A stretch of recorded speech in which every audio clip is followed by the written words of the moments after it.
I know where Big was at that day. At the end of the day, you got to place Big in a suite at the MGM Hotel that day. But I want to see some information that could put him in Vegas. If y'all really believe he was out there, you had a boxing event where it's athletes, actors, rappers, people from all over the world. MGM Hotel sold out, and nobody seen this 300-pound, 6'4" dude walking through there with a Kango on. Come on, man, you know, it's nonsense. Who's responsible for this? The problem we have with this case is we don't have anyone willing to come forward and testify to it. If you knew who killed Tupac, would you tell the police? Absolutely not. I mean, because, you know, I don't. Why not? Because it's not my job. I don't get paid to solve homicides. I don't get paid. Do you see yourself in 20 years from now? If God give me breath for 20 more years, I see myself changing the world. Because my thought patterns are so opposite of what's the norm. Really? So I would have to change the world, or I have to be changed by the world. I stopped breathing, damn, I see demons. Dear God, I wonder, can you save me? I can't die, my boo-boo's about to have my baby. I think it's too late for praying. Hold up, her voice spoke to me and it slowly started saying, bring your lifestyle to me, I make it better. And how long will I live? Eternal life and forever. Or will I be the G that I was? I make your life better than you can imagine or even dreamed of. So relax your soul, let me take control. Close your eyes, my soul. My eyes are closed. And everything that nigga said came to reality.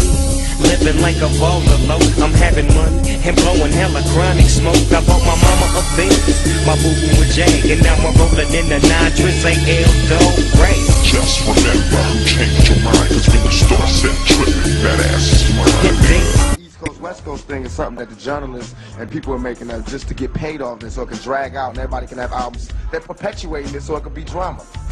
When it all go down, don't look at me and Biggie and be like, why is there a big East Coast, West Coast war when you're shooting this to 300 homes, 300 countries, telling them about an East Coast, West Coast war that they would never know exists.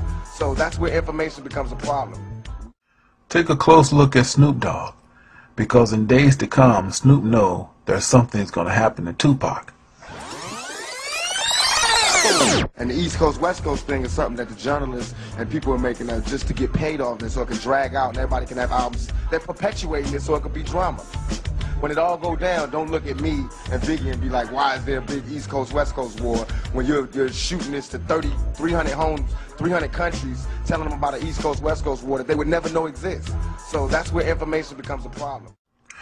Snoop knows Tupac's life is in danger days before his death. How do you feel hip-hop would be today if Big and Tupac was here still? And it's sad to say that their lives had to be sacrificed for hip-hop to become what it is today. We talked about human sacrifice, okay? There it is, right in their book. I mean, I didn't invent that. That's there. And it's sad to say that their lives had to be sacrificed for hip-hop to become what it is today. As an expert on cults and satanic ritual abuse, I have information from various sources that judges, law enforcement, prosecutors, attorneys, doctors, and many prominent individuals, including actors, actresses, professional football and baseball players, are involved in these type of activities.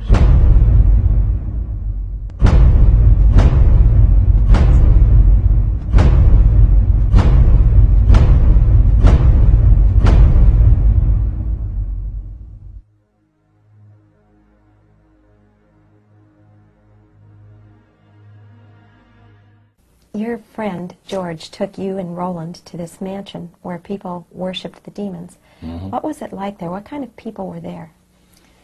Well, it was a big surprise for me, as I kind of made up in my mind an idea that they were going to be rough-looking characters.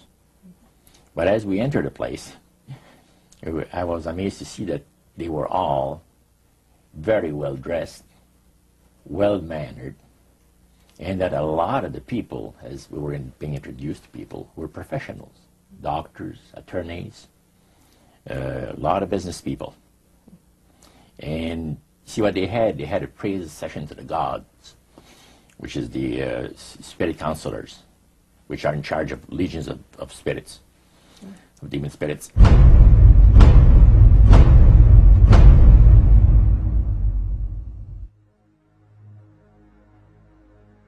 also expressed to us the danger, explained to us the danger of going against the will of the spirits.